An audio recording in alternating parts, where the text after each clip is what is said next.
નમસ્કાર વિદ્યાર્થી મિત્રો, આજનો જે આપણો ટોપિક છે એ ટોપિકનું નામ છે ઇલેક્ટ્રોનનો ડ્રિફ્ટ વેગ. અંગ્રેજીમાં એને ડ્રિફ્ટ વેલોસિટી કહેવામાં આવે. તો આ ડ્રિફ્ટ વેગ શું છે એ સમજવાનો પ્રયત્ન કરીએ. હવે તમને ખબર છે કે કોઈ સુવાહક ધ્યાનમાં લ્યો, સુવાહક ધ્યાનમાં લ્યો તો આ સુવાહકની અંદર શું હોય તો કે ધન આયનો છે એ ચોક્કસ સ્થાને ગોઠવાયેલા હોય. જે પરમાણુએ ઇલેક્ટ્રોન ગુમાવ્યા છે એ પરમાણુ ધન આયન બની ગયા હોય. તો આ ધન આયનો છે એ ચોક્કસ સ્થાને ગોઠવાયેલા હોય અને આસપાસના વિસ્તારમાં મુક્ત ઇલેક્ટ્રોન છે એ આટા મારતા હોય, રખડેલના ઇલેક્ટ્રોન. આ બધા ઇલેક્ટ્રોન છે એ અસ્તવ્યસ્ત ગતિ કરતા હોય, બરાબર ને? એને તો આપણે મુક્ત ઇલેક્ટ્રોન કહીએ છીએ. તો થશે હું જ્યારે આ ઇલેક્ટ્રોન ગતિ કરતો કરતો આમ જાય તો એની ધન આયન હારે અથડામણ થશે. જેવી જ અહીંયા અથડામણ થાય એટલે એની દિશા બદલાઈ જાય, પછી અહીંયા જવાનો. હું એક ઇલેક્ટ્રોનને ધ્યાનમાં લઉં અત્યારે,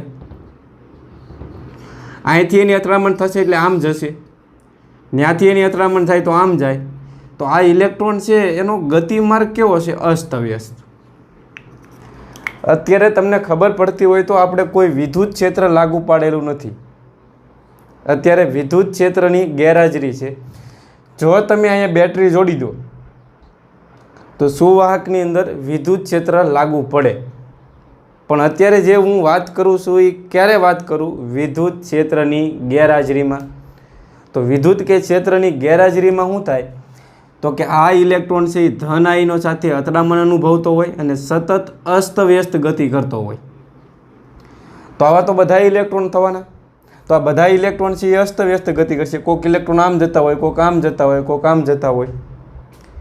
તમે એક ઇલેક્ટ્રોનને ફોકસ કરો તો એની ચોક્કસ દિશા નક્કી નથી. જો આમ જાય, આમ જાય, આમ જાય, આમ જાય. તો આ ઇલેક્ટ્રોનનો મારે સરેરાશ વેગ ગણવો હોય તો કેટલો થાય? ઘડીક આમ છે, ઘડીક આમ છે, ઘડીક ધન દિશામાં છે, ઘડીક ઋણ દિશામાં છે. એટલે એ અસ્તવ્યસ્ત ગતિ કરે. અને કોઈ કણ અસ્તવ્યસ્ત ગતિ કરતો હોય તો એનો સરેરાશ વેગ શૂન્ય લેવામાં આવે. કારણ કે ઘડીક આમ જો હોય તો ધન થાય, તો એનાથી વિરુદ્ધ આમ જાય તો ઋણ થાય. બેનું સરેરાશ મૂલ્ય લ્યો એટલે જવાબ શું આવે? 0.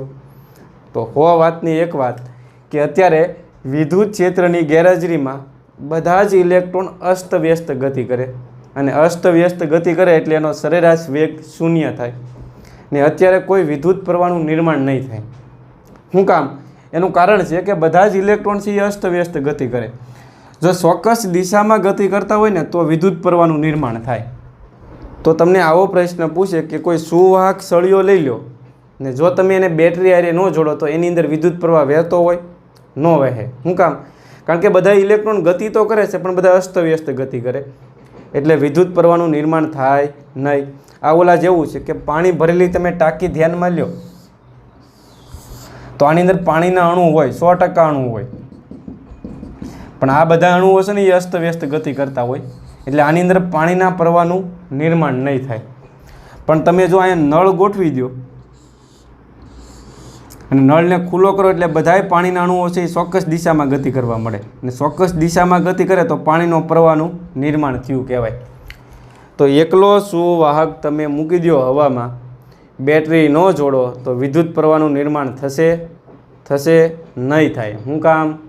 કારણ કે બધા જ ઇલેક્ટ્રોન છે એ અસ્તવ્યસ્ત ગતિ કરે ને અસ્તવ્યસ્ત ગતિ કરે એટલે સરેરાશ વેગ શૂન્ય થતો હોય એટલે કોઈપણ સંજોગોમાં વિદ્યુત પ્રવાહનું નિર્માણ થશે નહીં.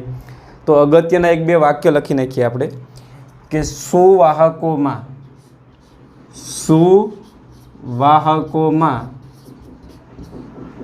વિદ્યુત ક્ષેત્રની ગેરહાજરીમાં, અત્યારે સુવાહકમાં કોઈ વિદ્યુત ક્ષેત્ર નથી, વિદ્યુત ક્ષેત્રની ગેરહાજરીમાં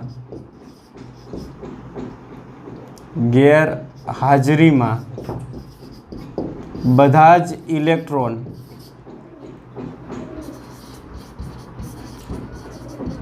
ધન આયનો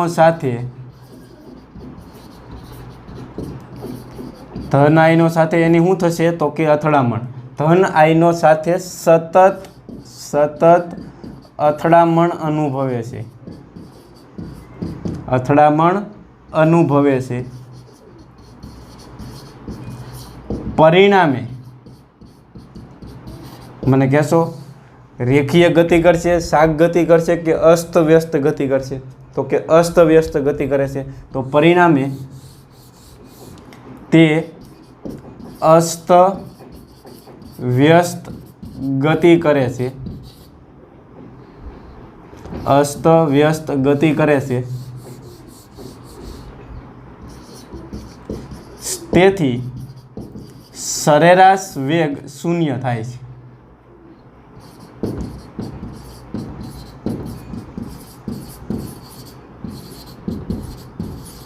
પાકું ને? અને સરેરાશ વેગ શૂન્ય હોય તો વિદ્યુત પ્રવાહનું નિર્માણ થશે નહીં। તેથી સુવાહકમાં વિદ્યુત પ્રવાહનું નિર્માણ થતું નથી।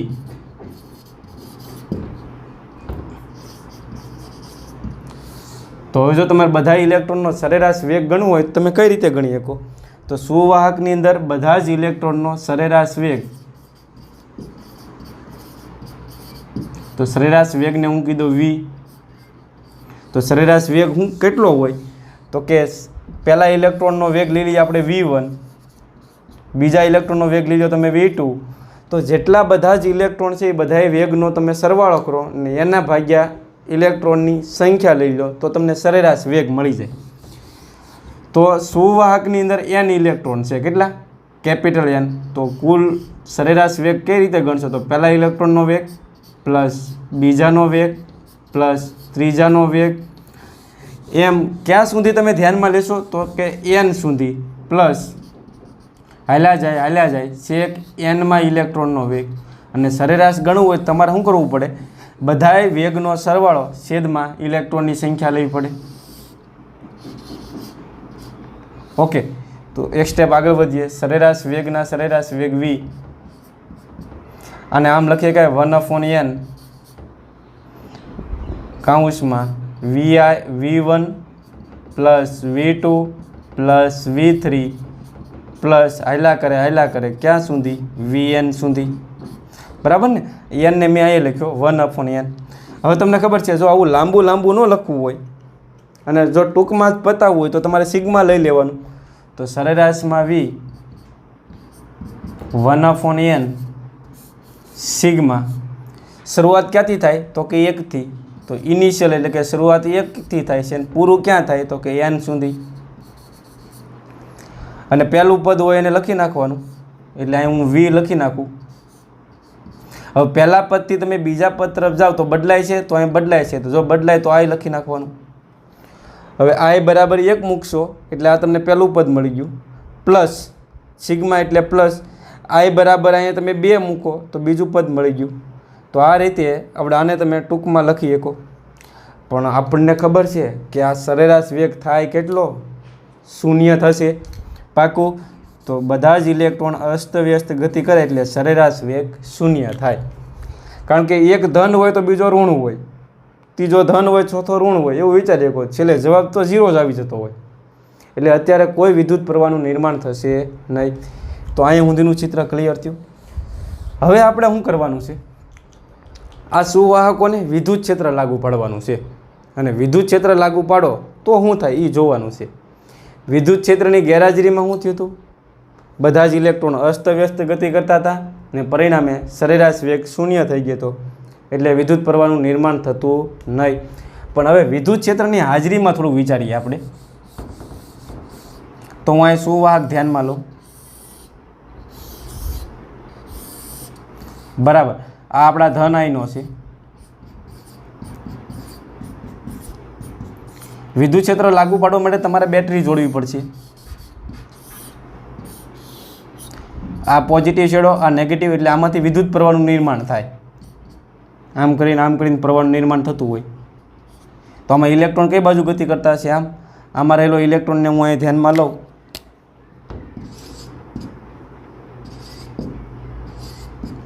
તો હવે વિદ્યુત ક્ષેત્રની હાજરીમાં શું થશે? આ બેટરીનો ધન છેડો છે તો આ ધન થવાનું ને આ ઋણ થશે। તો તમને ખબર પડે છે અંદર હવે વિદ્યુત ક્ષેત્ર ઉત્પન્ન થશે। કઈ દિશામાં હશે? ધનથી ઋણ તરફ, એટલે વિદ્યુત ક્ષેત્રની દિશા આમ હશે।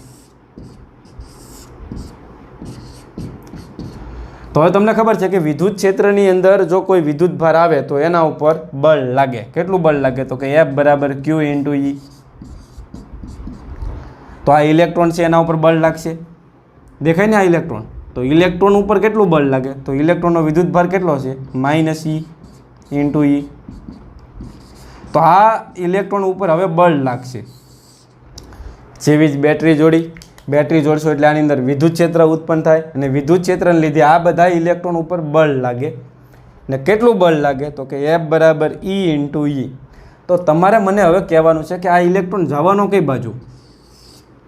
આ બળ લાગે તો ખરું, પણ બળ કઈ દિશામાં લાગે? તો આ તમને ખબર પડે છે, આ બળ છે વિદ્યુત ક્ષેત્રની વિરુદ્ધ દિશામાં લાગશે. માઇનસ બતાવે ને, F છે એ Eની વિરુદ્ધ દિશામાં હોય. હવે E તો આમ છે ને એમ ન ખબર પડે, તમે આમે વિચારી કહો કે આ ઇલેક્ટ્રોન છે એ ઋણ તરફ આકર્ષાય કે ધન તરફ? તો ઇલેક્ટ્રોન ધન તરફ આકર્ષાશે એટલે આ બધા ઇલેક્ટ્રોન હવે આ બાજુ ગતિ કરવા મળે. વિદ્યુત ક્ષેત્રની હાજરીમાં બધા ઇલેક્ટ્રોન છે હવે એક ચોક્કસ દિશામાં ગતિ કરશે. પહેલાં કેવા ગતિ કરતા હતા? અસ્તવ્યસ્ત ગતિ કરતા હતા. ને હવે વિદ્યુત ક્ષેત્ર લાગુ પડો એટલે ઇલેક્ટ્રોન ચોક્કસ દિશામાં ગતિ કરશે. પણ આમાં એક પ્રોબ્લેમ થયો. જોજો અહીંયા હું એક આ ઇલેક્ટ્રોનને ધ્યાનમાં લઉં. આ ધન આયન છે, આ ઇલેક્ટ્રોન છે, તમને ખબર છે આ ઇલેક્ટ્રોન ઉપર કેટલું બળ લાગશે? F બરાબર E ઇન્ટુ E. બળ લાગે એટલે ઇલેક્ટ્રોન છે એ પ્રવેગી ગતિ કરે. ન્યૂટન ભાઈ આપણને કહી ગયા કે કોઈ પણ પદાર્થ ઉપર બળ લાગે એટલે એ પદાર્થ પ્રવેગી ગતિ કરે, ને પ્રવેગી ગતિ કરે એટલે એના વેગમાં સતત વધારો થાય. એટલે અહીંથી ઇલેક્ટ્રોન હવે સ્પીડ પકડશે, ગતિ કરતો કરતો કરતો જેવો જ અહીંયા પહોંચે એટલે ધન આયન એની અથડામણ થાય એટલે પાછું અહીંયા સ્થિર થઈ જાય. એટલા માટે ઇલેક્ટ્રોનનો પ્રવેગ છે એ લાંબો સમય સુધી નહીં ટકે, ક્ષણ પૂરતો હોય. કારણ કે જેવો જ ઇલેક્ટ્રોન ગતિ કરતો કરતો જાય એટલે ધન આયન અથડામણ થશે એટલે પાછું અહીંયા સ્થિર થઈ જાય. તો અહીંથી અહીં સુધી પહોંચવા માટે લાગતો સમયને હું કીધું T1. પાછું અહીંથી એના ઉપર બળ લાગશે, ફરીવાર પાછો ઇલેક્ટ્રોન ગતિ કરતો કરતો કંઈક અહીંયા પહોંચે તો અહીંયા પાછી ધન આયન અથડામણ થશે એટલે ફરીવાર પાછું અહીં ઇલેક્ટ્રોન સ્થિર થઈ જશે. પણ એક વાત તો ક્લિયર છે કે ઇલેક્ટ્રોન સતત અથડામણ અનુભવતો એક સ્થાનેથી બીજા સ્થાને આગળ વધશે. આમાં સતત એના ઉપર અવરોધ ઉત્પન્ન થશે. ને આપણે આની પહેલાં વાત કરી કે સુવાહકોની અંદર અવરોધ ઉત્પન્ન થવાનું કારણ શું? તો ઇલેક્ટ્રોનની ધન આયન સાથે અથડામણ.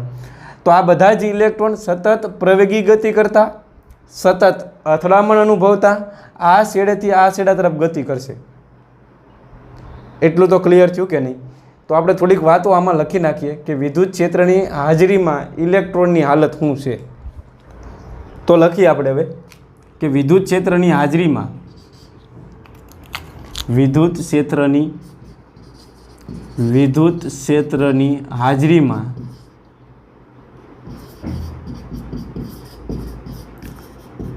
ઇલેક્ટ્રોન પર બળ લાગે છે. ઇલેક્ટ્રોન પર કઈ દિશામાં બળ લાગે? તો કે વિદ્યુત ક્ષેત્રની વિરુદ્ધ દિશામાં. વિદ્યુત ક્ષેત્ર આ દિશામાં છે, ઇલેક્ટ્રોન ઉપર બળ આ દિશામાં લાગે છે. તો ઇલેક્ટ્રોન પર વિદ્યુત ક્ષેત્રની વિરુદ્ધ દિશામાં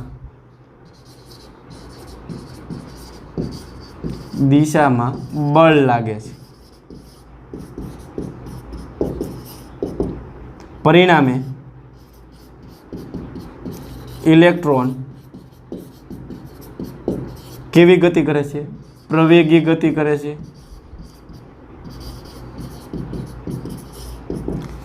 અને તેનો પ્રવેગ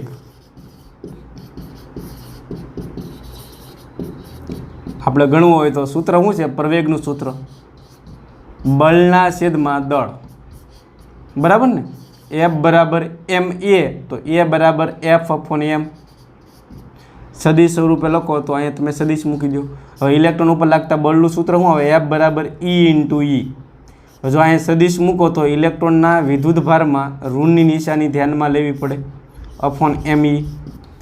તો ઇલેક્ટ્રોન છે એ આટલા પ્રવેગથી ગતિ કરતો હોય, પણ આ જે પ્રવેગ છે એ લાંબો સમય સુધી ટકશે નહીં. તો આ પ્રવેગ કેવો હોય છે? ક્ષણિક. તો લખો કે અહીં પ્રવેગી ગતિ કરતો ઇલેક્ટ્રોન ધન આયન સાથે અથડાવાય છે. ધન આયન સાથે અથડાય છે અને સ્થિર થઈ જાય છે, સ્થિર થઈ જાય છે. તેથી તેનો પ્રવેગ ક્ષણિક હોય છે.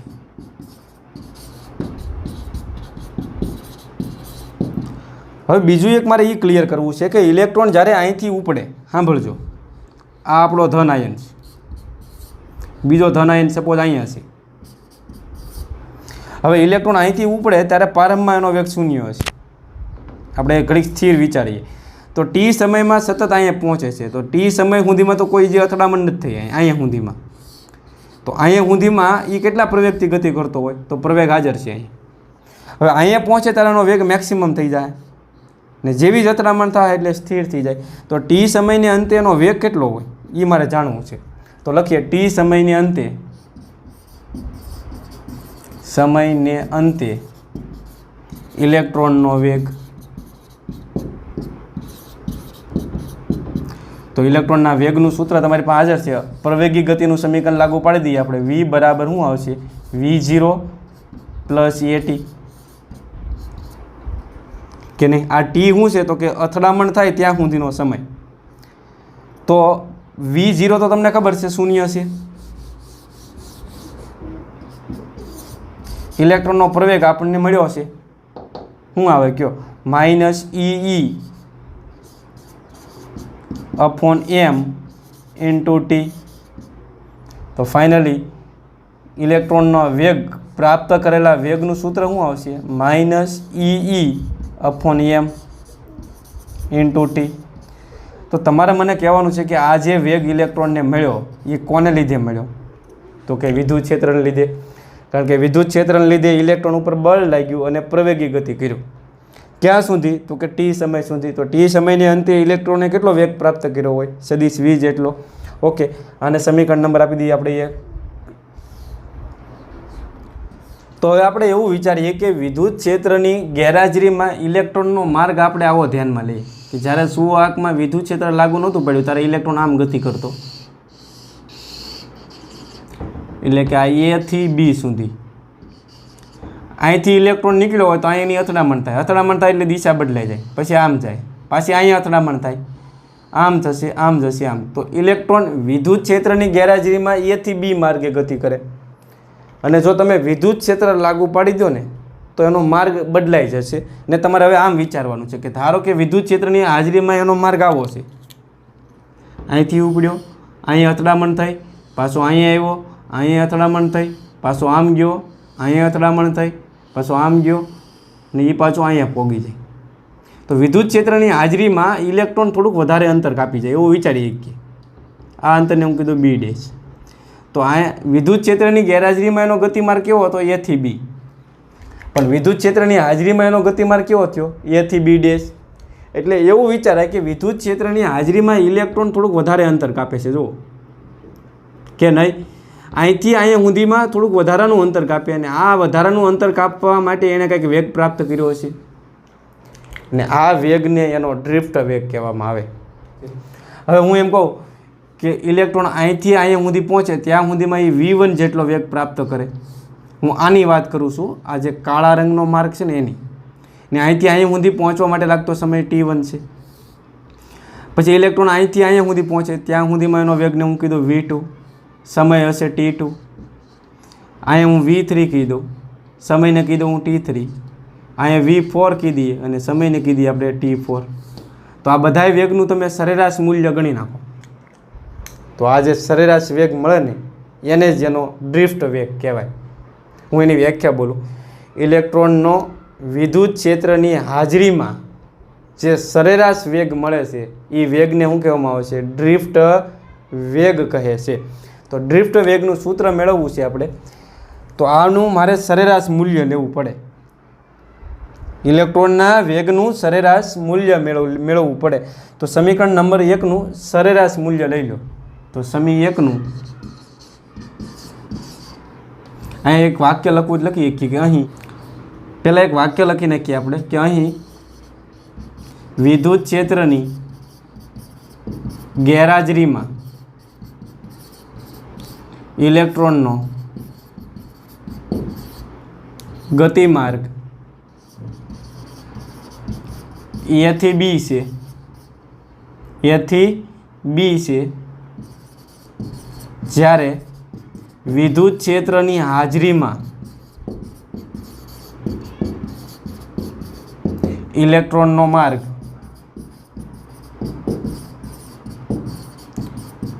એ થી બી ડેશ છે. એટલું ક્લિયર થયું. તો હવે સમીકરણ નંબર 1નું સરેરાશ મૂલ્ય લઈ લેતો તો સમી 1નું સરેરાશ લેતા, સમી 1નું સરેરાશ લેતા ધ્યાન આ રાખજો. હવે જ બહુ અગત્યનું છે. તો સમીકરણ નંબર 1નું સરેરાશ મૂલ્ય લઈ લઈએ આપણે, સરેરાશ વી. તો અહીંયા તમે આ બાજુ સરેરાશ લેશો તો આ બાજુ લેવું પડશે. હવે આવડો ઈ, કેપિટલ એ અને એમ, એ તો બધા અચળ છે ને અચળનું સરેરાશ મૂલ્ય એ પોતે જ આવે, પણ સમય બદલાતો હશે. કારણ કે અહીંયા થોડોક સમય લીધો હોય તો અહીંયા વધારે લીધો હોય, અહીંયા થોડો લીધો હોય તો અહીંયા વધારે લીધો હોય.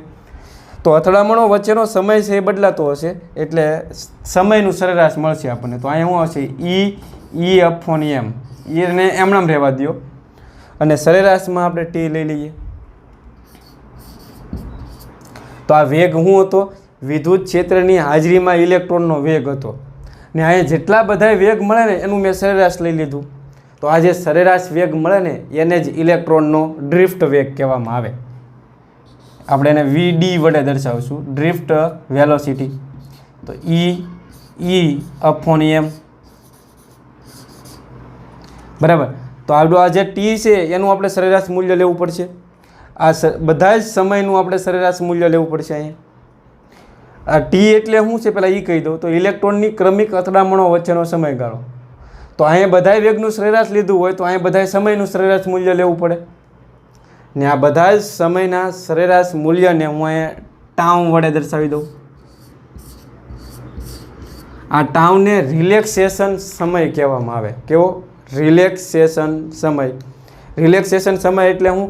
તો કે ઇલેક્ટ્રોનની ક્રમિક અથડામણો વચ્ચેનો જે સમયગાળો છે, આ બધાય સમયગાળા છે એના સરેરાશ મૂલ્યને રિલેક્સેશન સમય કહે છે. ફરીવાર વ્યાખ્યા બોલું. ઇલેક્ટ્રોનની ક્રમિક અથડામણો વચ્ચેના સરેરાશ સમયગાળાને રિલેક્સેશન સમય કહે છે. બધા જ સરેરાશ સમયગાળાને આપણે શેના વડે દર્શાવી દીધું? ટાઉ વડે. અને આ જે સરેરાશ વેગ મળે એને શું કહેવામાં આવશે? ડ્રિફ્ટ વેગ. તો હું અહીંયા એક વ્યાખ્યા લખી નાખું ડ્રિફ્ટ વેગની, કે ઇલેક્ટ્રોનની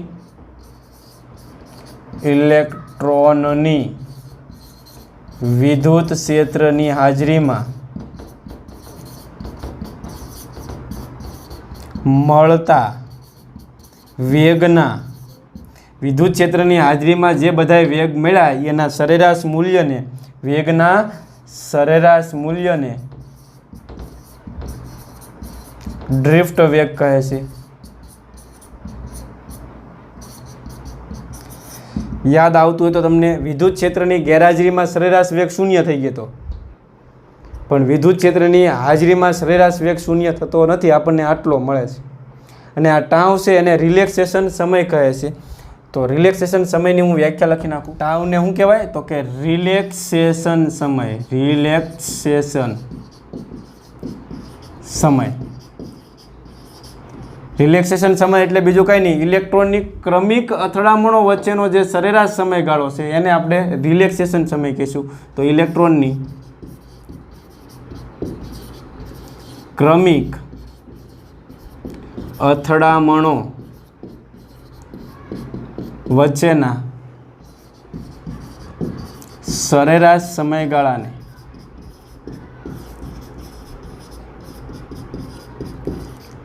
રિલેક્સેશન સમય કહે છે.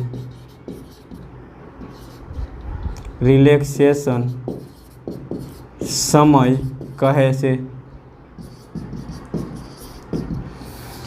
તો વિદ્યાર્થી મિત્રો એટલું યાદ રહી જશે. અહીંયા સદિશ લખ્યો હોય તો આપણે અહીંયા સદિશ મૂકવો પડે. તો ડ્રિફ્ટ વેગનું સૂત્ર યાદ રહી જશે, -E upon m into tau. જો તમે અહીંયા મૂલ્ય લખો તો ઋણની નીચેની ધ્યાનમાં લેવાની જરૂર છે નહીં. ને આ સૂત્ર શું બતાવે છે કે ડ્રિફ્ટ વેગ અને વિદ્યુત ક્ષેત્ર એકબીજાની વિરુદ્ધ દિશામાં હોય એવું સાબિત થાય છે. અહીંયા જુઓ તો આ સુવાહક લઈ લો, એને હું અહીંયા બેટરી જોડી દઉં. આ બેટરીનો ધન છેડો ને આ ઋણ છેડો. તો તમારે મને કહેવાનું છે કે અહીંયા વિદ્યુત ક્ષેત્ર કઈ દિશામાં છે? ધનથી ઋણ તરફ. એટલે વિદ્યુત ક્ષેત્રની દિશા તો આમ થઈ ગઈ. હવે ઇલેક્ટ્રોન કઈ બાજુ ગતિ કરવાનો? અહીંયા રહેલો ઇલેક્ટ્રોન કઈ બાજુ જવાનો? તો ઇલેક્ટ્રોન ધન તરફ જશે, એટલે એનો ડ્રિફ્ટ વેગ આ દિશામાં હોય. એટલે વિદ્યુત ક્ષેત્ર આ દિશામાં છે અને ડ્રિફ્ટ વેગ છે એ વિરુદ્ધ દિશામાં હોય. બીજી એક વાત એ કહી દઉં કે વિદ્યુત પ્રવાહ આમ વહેતો હોય કે નહીં? તો વિદ્યુત પ્રવાહની દિશા આમ હશે, આમ કરીને આમ. એટલે વિદ્યુત પ્રવાહની અંદર આમ જતો હશે આઈ. તો તમને ખબર પડે છે કે વિદ્યુત પ્રવાહની દિશા આમ છે આઈની. વિદ્યુત ક્ષેત્રની દિશા પણ આમ છે. જે દિશામાં વિદ્યુત પ્રવાહ હોય એ દિશામાં વિદ્યુત પ્રવાહ ઘનતા હોય કે નહીં? ને ઇલેક્ટ્રોનનો ડ્રિફ્ટ વેગ આ તેની વિરુદ્ધ દિશામાં હોય. તો ઇલેક્ટ્રોન છે એ વિદ્યુત ક્ષેત્રની વિરુદ્ધ દિશામાં ગતિ કરતો હોય અથવા વિદ્યુત પ્રવાહની વિરુદ્ધ દિશામાં ગતિ કરતો હોય. તો ડ્રિફ્ટ વેગ એટલે બીજું કાંઈ નહીં, 100 વાતની એક વાત કે વિદ્યુત ક્ષેત્રની ગેરહાજરીમાં ઇલેક્ટ્રોન છે એ અસ્તવ્યસ્ત ગતિ કરતો હોય, પણ વિદ્યુત ક્ષેત્રની હાજરીમાં જે વેગથી ગતિ કરે ને એ વેગને ડ્રિફ્ટ વેગ કહેવાય. બસ 100 વાતની એક વાત. તમને કોઈ પૂછે ને ડ્રિફ્ટ વેગ એટલે હું, તો કહી દેવાનું કે સુવાહકમાં જ્યારે બેટરી જોડવામાં આવે ત્યારે સુવાહકની અંદર વિદ્યુત ક્ષેત્ર ઉત્પન્ન થાય અને વિદ્યુત ક્ષેત્રની હાજરીમાં જે વેગથી ગતિ કરે એ વેગને આપણે શું કહેશું? ડ્રિફ્ટ વેગ કહેશું. તો ઇલેક્ટ્રોનનો ડ્રિફ્ટ વેગ ભણ્યા બાદ એની પછીનો ટોપિક જેનું નામ છે ઇલેક્ટ્રોનનો ડ્રિફ્ટ વેગ અને પ્રવાહ ઘનતા જે વચ્ચેનો સંબંધ. એટલે કે પ્રવાહ ઘનતા જે અને ડ્રિફ્ટ વેગ વીડી વચ્ચેનો સંબંધ દર્શાવતું સૂત્ર મેળવવાનું છે. ને આ સૂત્ર મોસ્ટ આઈએમપી છે, બહુ જ અગત્યનું સૂત્ર છે. તો એના તરફ આગળ વધીએ આપણે. તો એના માટે આપણે એક સુવાહક ધ્યાનમાં લેશું. આ આપણો સુવાહક છે ને આને તમારે બેટરી હારે જોડી દેવાનું. હવે હું આ બાજુ બેટરીનો ઋણ છેડો બતાવું છું ને આ બાજુ બેટરીનો ધન છેડો બતાવું. આ ધન, આ ઋણ. એટલે આ ધન થશે અને આ ઋણ થશે. બેટરીના ધન છેડેથી વિદ્યુત પ્રવાહ બહાર નીકળે, બરાબર ને? એટલે પ્રવાહની દિશા આમ હશે. સુવાહકની અંદર પ્રવાહ આમ જતો હશે અને ફરીવાર પાછો પ્રવાહ રિટર્ન આવશે આમ. તો હવે હું અહીંયા બેટરી બતાવતો નથી, તમે સમજી જજો, બરાબર ને?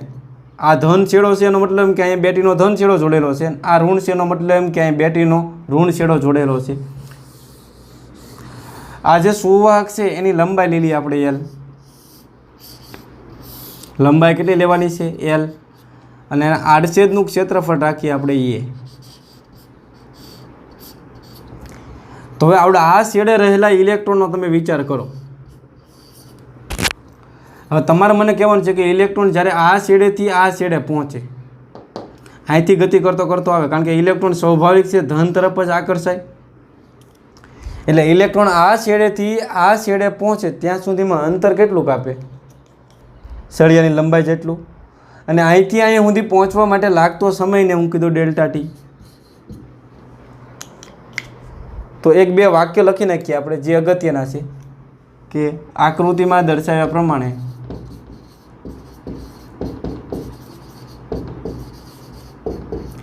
L લંબાઈ અને A જેટલું આડછેદનું ક્ષેત્રફળ ધરાવતા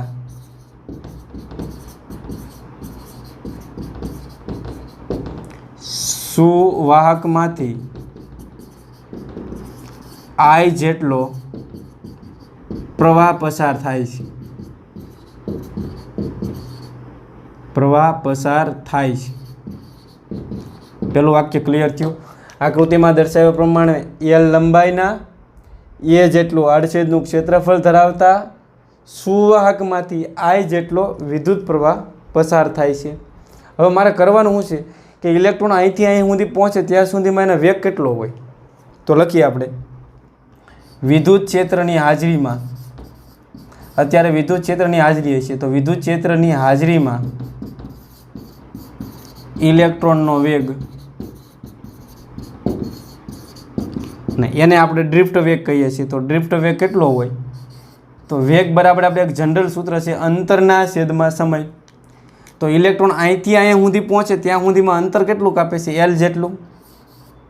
અને સમય કેટલો લે છે? ડેલ્ટા ટી જેટલો.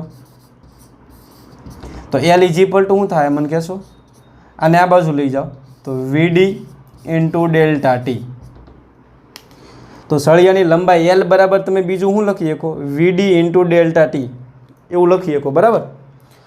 ઓકે, હવે તમારે શું કરવાનું છે? આ સળિયાના ક્ષેત્રફળ વડે બે બાજુ ગુણ નાખો. અહીંયા ખાસ ધ્યાન રાખજો. શું કરશો? સળિયાના ક્ષેત્રફળ વડે ગુણી નાખશું. આ બાજુ ગુણો તો આ બાજુ ગુણવું પડે, એટલે વીડીના વીડી, ડેલ્ટા ટીના ડેલ્ટા ટી, અને આ બાજુ એ વડે ગુણ્યું તો આ બાજુ ગુણવું પડે. હવે ક્ષેત્રફળ ગુણ્યા લંબાઈ, ક્ષેત્રફળ ગુણ્યા લંબાઈ કરો એટલે સળિયાનું કદ મળી જાય કે નહીં? તો આને આપણે સળિયાનું કદ કહી દઈએ વી. ક્ષેત્રફળ ગુણ્યા લંબાઈ એટલે કદ. તો સળિયાના કદનું સૂત્ર મળી ગયું વીડી ડેલ્ટા ટી ઇન્ટુ એ. હવે મારે કરવાનું શું છે એમ કહું કે જ્યારે ઇલેક્ટ્રોન અહીંથી ગતિ કરતો કરતો અહીંયા પહોંચે, આ તો એક ઇલેક્ટ્રોનની વાત કરી, આ સળિયામાં એક ઇલેક્ટ્રોન ગતિ નહીં કરતા હોય, ઘણા બધા ઇલેક્ટ્રોન ગતિ કરતા હશે. બરાબર ને? કારણ કે આપણે તો અત્યારે એક ઇલેક્ટ્રોનની વાત કરી રહ્યા છીએ, પણ હકીકતમાં એક ઇલેક્ટ્રોન નથી, આમાં ઘણા બધા ઇલેક્ટ્રોન છે. તો ધારો કે સળિયાની અંદર n ઇલેક્ટ્રોન છે, તો આ n ઇલેક્ટ્રોન દ્વારા આ આડછેદમાંથી કેટલો વિદ્યુતભાર પસાર થાય ને એ પહેલાં મારે ગણવું હશે. તો પહેલાં આપણે આ સળિયાની અંદર રહેલા ઇલેક્ટ્રોનની સંખ્યા ગણી નાખીએ, પછી આપણે આગળ વધીએ. કદ મળી ગયું.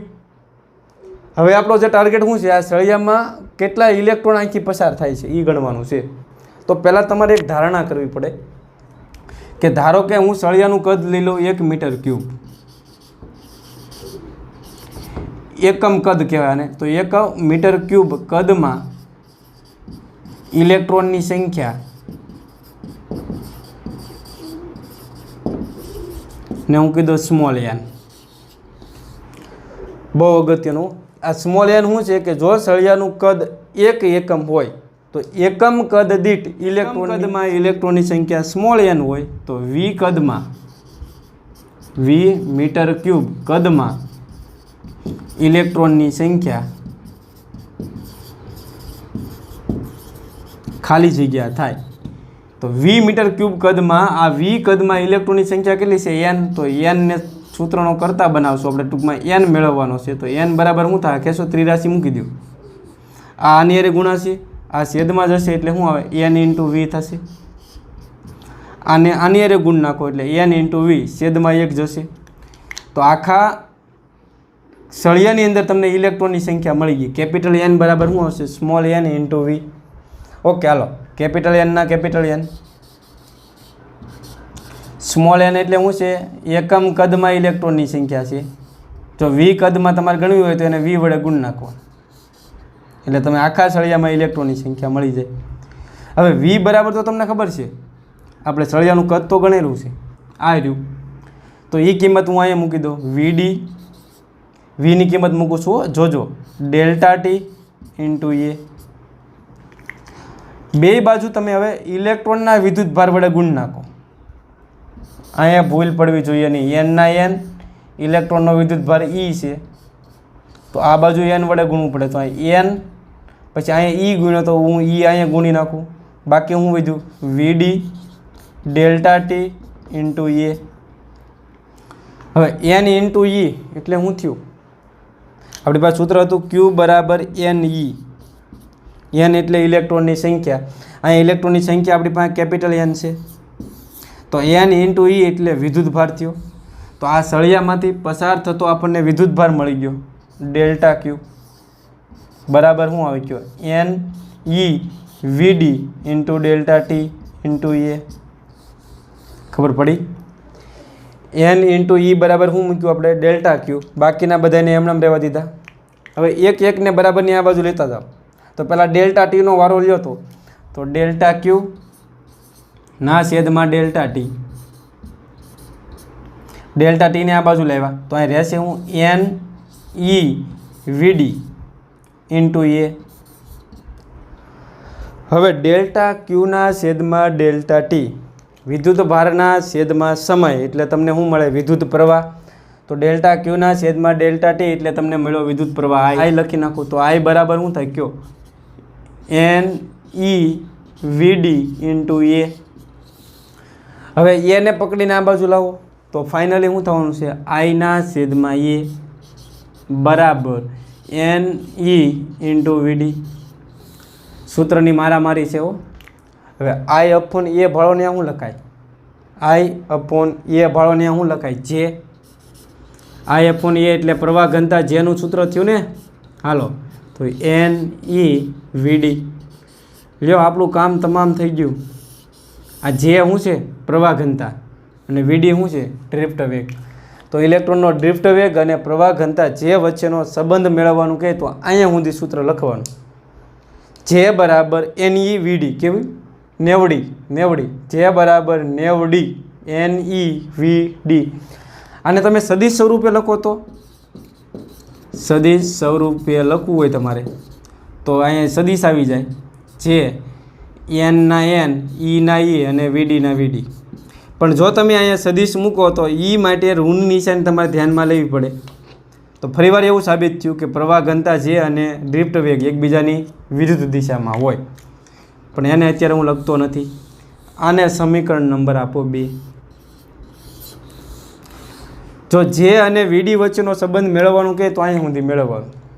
હવે આમાંથી ઈજી એક થિયરી ચાલુ થાય, ધ્યાન રાખજો. પરંતુ ડ્રિફ્ટ વેગનું સૂત્ર આપણને ખબર છે. શું આવે કયો? E upon ME into tau. ભણી ગયા ને? આજે જ ભણ્યા બરાબર ને? તો VDની કિંમત હું અહીં મૂકી દઉં તો ફાઇનલી જે બરાબર શું આવે? NE ના NE. VD બરાબર તમે અહીં કિંમત મૂકો તો શું થાય? EE upon ME into tau. Okay. હવે પાછું પ્રવાહ ઘનતાનું એક સૂત્ર આવડે છે. જે બરાબર સિગ્મા E આપણે મેળવેલું છે, જેને આપણે ઓહમના નિયમનું સદિશ સ્વરૂપ કીધું હતું. તો જે બરાબર સિગ્મા E પાછો હું અહીંયા મૂકી દઉં. N ના N, E ગુણ્યા E એટલે E નો સ્ક્વેર થશે. આ ઈવડા E ના ઈવડા E અપોન ME ના ME અને ટાઉ ના ટાઉ. હવે આ E કેન્સલ થાય તો સિગ્મા બરાબર શું આવે કયો? NE નો square upon M into tau. હવે આને ગલોટિયું ખવડાવી ગયો તો 1 અપોન સિગ્મા. તો આને ગલોટિયું ખવડાવવું પડે તો શું થાય કયો? M છે અંશમાં આવી જશે. M ના છેદમાં આ 3 છેદમાં જતા રહેશે એટલે NE square into tau. Tau એટલે રિલેક્સેશન સમય. અને તમને ખબર છે અવરોધકતાનું સૂત્ર શું છે? 1 અપોન સિગ્મા. અથવા વાહકતાનું સૂત્ર શું છે? Sigma is equal to 1 upon rho. તો રો ઇઝ ઇક્વલ ટુ શું થાય? 1 અપોન સિગ્મા. બરાબર ને? અને આ બાજુ લાવો અને આ બાજુ લાવો તો વાહકતાના વ્યસ્તને તમે અવરોધકતા કહી શકો. તો 1 અપોન સિગ્મા ભાળોને તમે શું લખી શકો? અવરોધકતા રો. તો 1 અપોન સિગ્મા ભાળીએ ના આપણે અવરોધકતા મૂકી દઈએ તો અવરોધકતા રો ઇઝ ઇક્વલ ટુ શું થાય? M ના છેદમાં NE નો સ્ક્વેર ઇન્ટુ ટાઉ. તો અવરોધકતા અને રિલેક્સેશન સમયનો સંબંધ કહે તો અહીંયા સુધી તમારે લખવાનું. તમને આવો પ્રશ્ન પૂછે કે જે બરાબર NEVD સૂત્ર સ્વીકારી અને અવરોધકતાનું સૂત્ર મેળવો તો અહીંયા સુધી ધબધબાટી બોલાવવાની. હવે વિદ્યાર્થી મિત્રો ખાસ ધ્યાન રાખજો અહીંયા કે ધાતુ હોય, ધાતુ એટલે કે સુવાહકો. સુવાહકોનું આપણે તાપમાન વધારવાનું છે. આ ધન આયનો છે ને આ રહેલા મુક્ત ઇલેક્ટ્રોન. હવે સુવાહકોને તમે ગરમ કરો એટલે તાપમાન વધાર્યું. હવે ગરમ કરશો એટલે શું થશે? આ ઇલેક્ટ્રોન ઉષ્મા ઉર્જા મેળવે અને જોર જોરથી ડિસ્કો કરવા મળશે. બરાબર ને? મોટા કંપ વિસ્તારથી દોડનો કરવા મળે. જો સુવાહકોનું તાપમાન વધારવામાં આવે તો ઇલેક્ટ્રોન ઉષ્મા ઉર્જા મેળવી અને મોટા કંપ વિસ્તારથી દોડનો કરે એટલે કે આમ કરીને આમ ગતિ કરે. બહુ ઝડપથી ગતિ કરવા મળશે. જો ઇલેક્ટ્રોનની ઝડપ વધી જાય તો મને કહેશો અહીંથી અહીંયા સુધી પહોંચવા માટેનો સમય વધે કે ઘટે? એક ઇલેક્ટ્રોન પહેલાં ધીમે ધીમે ગતિ કરતો હોય અને બીજો ઇલેક્ટ્રોન ઝડપથી ગતિ કરતો હોય તો ઝડપથી ગતિ કરતો ઇલેક્ટ્રોન અહીંયા જલ્દી પહોંચી જાય. બીજી ભાષામાં કહું તો અહીંથી અહીંયા સુધી પહોંચવા માટે ઓછો સમય લે. જો સુવાહકોનું તાપમાન વધારવામાં આવે તો ઇલેક્ટ્રોન છે એ મોટા કંપ વિસ્તારથી દોલનો કરે. પરિણામે બે ક્રમિક અથડામણો વચ્ચેનો સમય વધે કે ઘટે. તાપમાન વધારવામાં આવે તો એની ઝડપ વધી જાય. પરિણામે બે અથડામણો વચ્ચેનો સમયમાં શું થાય? ઘટાડો થાય. એટલે ક્રમિક અથડામણો વચ્ચેના સમયમાં શું થશે? ઘટાડો થશે. તો ફરી એકવાર કહું, જો સુવાહકોનું તાપમાન વધારવામાં આવે તો ઇલેક્ટ્રોનની ક્રમિક અથડામણો વચ્ચેનો સમયગાળો ઘટે છે. ક્રમિક અથડામણો વચ્ચેનો સમયગાળો એટલે રિલેક્સેશન સમય. જો રિલેક્સેશન સમય ઘટે તો અવરોધકતામાં શું થાય? આ બંનેનો સંબંધ કેવો છે? વ્યસ્ત સંબંધ. તો અવરોધકતામાં શું થશે? વધારો થશે. ને અવરોધકતામાં વધારો થાય તો અવરોધમાં શું થાય? વધારો થાય. તો આની પહેલાં મેં વાત કરી હતી કે ધાતુનું તાપમાન વધારો તો એનો અવરોધ વધે. તો શું કામ વધે એની અહીં મેં સાબિતી આપી કે જો સુવાહકો અથવા તો ધાતુનું તાપમાન વધારવામાં આવે તો ઇલેક્ટ્રોન મોટા કંપ વિસ્તારથી દોલનો કરે. પરિણામે બે ક્રમિક અથડામણો વચ્ચેનો સરેરાશ સમયગાળો એટલે કે રિલેક્સેશન સમયમાં ઘટાડો થાય. અને રિલેક્સેશન સમયમાં જો ઘટાડો થાય તો અવરોધકતામાં વધારો થાય. ને અવરોધકતા વધે તો આપણી પાસે સૂત્ર હાજર છે, R બરાબર ρL/A. અવરોધકતા વધે તો અવરોધમાં શું થાય? વધારો થાય છે. તો છેલ્લે હું અહીંયા વાક્ય લખતો નથી, તમારે લખી નાખવાનું છે. હું લખશો તો આ વાક્ય લખવાનું છે કે જો સુવાહકોનું તાપમાન વધારવામાં આવે, સુવાહકોનું તાપમાન વધારવામાં આવે તો ઇલેક્ટ્રોન મોટા કંપ વિસ્તારથી દોલનો કરે છે. પરિણામે ક્રમિક અથડામણો વચ્ચેના સમયગાળામાં ઘટાડો થાય છે. ને પરિણામે અવરોધકતામાં વધારો થાય છે. તેથી અવરોધમાં પણ શું થાય? વધારો થાય છે. તો આ ટોપિકને અંતે એટલું ક્લિયર થઈ ગયું હોવું જોઈએ કે સુવાહકોનું તાપમાન વધારો તો એનો અવરોધ વધે છે. તો આપણે અવરોધકતાના સૂત્ર સુધી આજે રાખીએ. આવતા લેક્ચરમાં એક નવા ટોપિક સાથે ફરીવાર મળીશું. ત્યાં સુધી ગુડ બાય.